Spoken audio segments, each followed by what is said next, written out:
Bob. Let's get into the song, the Bob Your Head mashup video I did, and I'll just show you what I did there with the samples and stuff. So here you can see there's a lot of samples, goes all the way up here, and I need to plug in my headphones. Okay, so let's see if I can explain this in a good way. Just like the example we did earlier, I have a kick drum here and a snare here. Only difference is in this project I've added a lot of samples. Most of these samples you can download from my free sample pack, and you can find a link in the description for it. So yeah, go get it. But let's see, we have the kick, snare, and I put some bass samples from the song Silly here, which I then duplicated onto this pad but pitched it down. Same with this one. So you have, and the good thing about these samples is in the drum rack you can select some channels to be in a choke group, and what choke means is that I can't play these two samples at the same time. Cuts the other one off. So what I did was I wanted a choke group for the bass one, so bass samples, so that they don't overlap. And I also have some vocal samples from the song Bob Your Head. And I did the same with these three. Bob Your Head. Bob Your Head. Bob Your Head. If these weren't in a choke group together, Your Bob Your Head. it would sound like this. Bob Your Head. And we don't want that, or at least I don't want that. So it gets a lot cleaner if we put them in a show group like this. Bob Your Head. Your Bob Your Head. Your. That would sound shit if it wasn't in a show group. And what else do we have? Let's see. Some synth stab, also from Silly. That's like an effects thing I did. Head. Your Bob. Yeah, I took this original sample that I made and duplicated it onto these pads and pitched it so I can play melodies with it.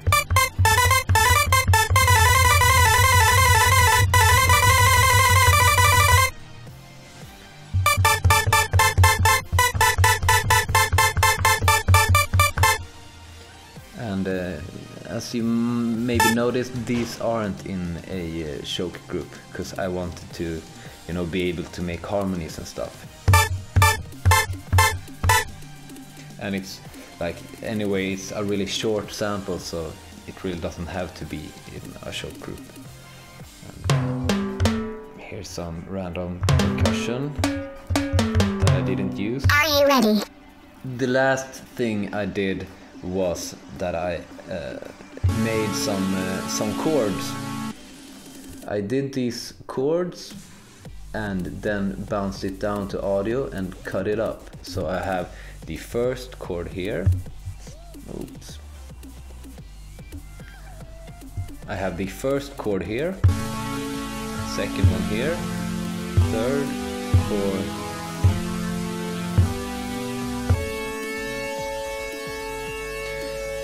And these chords are also in their own separate show group number 4.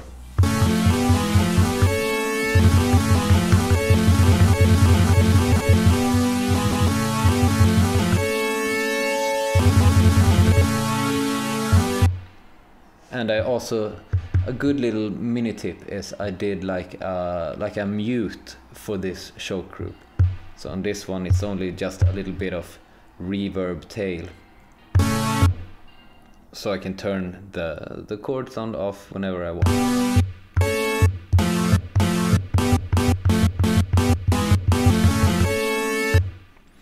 So, and now to the actual playing.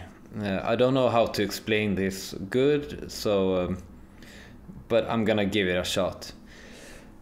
If you remembered, I had the kick here, snare, some bass samples, and head, your stabs and other stuff. So what the performance was based around was me playing the kick and bass samples mostly at the same time.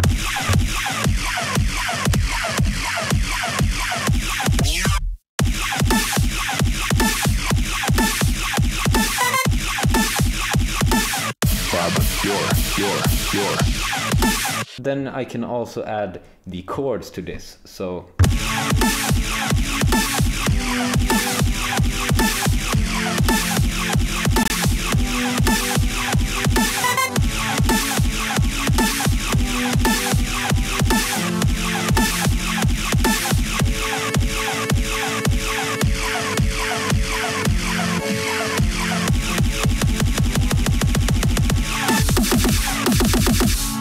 can do a lot of fun things with this, and as I said earlier, the show groups are a really good thing to keep in mind, so you don't get too many, overlapping samples, and which will basically just turn everything into shit. And yeah, one final tip for the road, so to speak. On these chord samples, I've put a sidechain compressor, getting audio from, let's see if I can explain this in a good way. I took the kick sample here and routed this. See, you choose input from the drum rack, and then I found the kick track, which is here, night kick, and then in the drum rack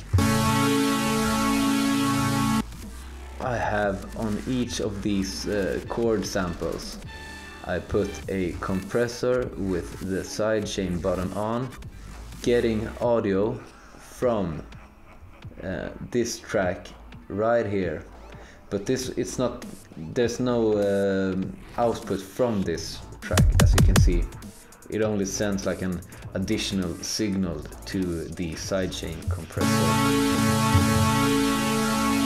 So that would give me, that whole house pumping feeling to all of these chords.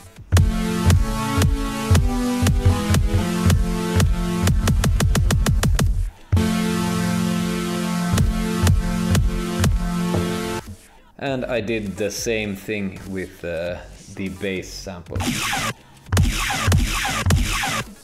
so that the bass sound ducks a little bit every time the kick hits. I hope that wasn't too flummit. What's the word for it? I hope that wasn't too weird. Just send me a message and I'll try to explain it a bit more clearly.